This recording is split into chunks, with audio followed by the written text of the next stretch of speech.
Какво да носим в аптечката за лятната си почивка с дете? Аз съм доктор Надежда Римпова, педиатър и началник на отделението по детски болести в УМБАЛ София Мед. Ще ви дам няколко полезни съвета за това какво да има във вашата аптечка по време на вашата лятна почивка. Номер 1.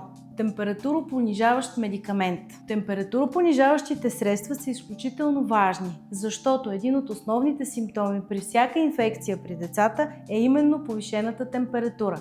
При температура над 38 градуса е добре да приложите някакъв медикамент. Обикновено това е парацетамол или ибупрофен в някаква форма. Тази форма може да бъде сиропна, а може да бъде и като супозитория. Важно е да носите със себе си и двете форми, тъй като детето може да се разболее с повръщане и да нямате вариант, в който да му дадете сироп. Тогава варианта е свещичка.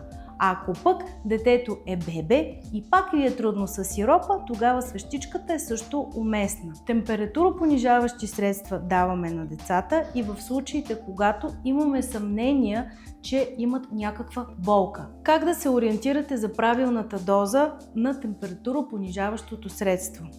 В педиатрията ние винаги изчисляваме дозата на килограм тегло. Това би било трудно за не-лекар. Затова е добре да се съобразявате с инструкциите на опаковката на тези медикаменти. Къде да мерим температурата? Въпросът всъщност не е толкова прост. Температурата в различните части на тялото е различна. Затова не измерването е грешно, а мястото, на което термометърът е поставен. Във всяка възраст е добре да мерите температурата под мишницата. Ако не успявате при малките бебета, то тогава я мерете ректално.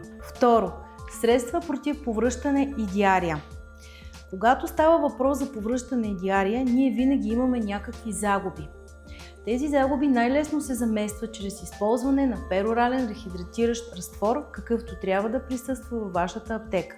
На второ място, свещичките и капките против повръщане. Ако детето може да приема през устата, ще използвате капки, а ако ли не, свещички. Те са свободни за продажба във всички аптеки.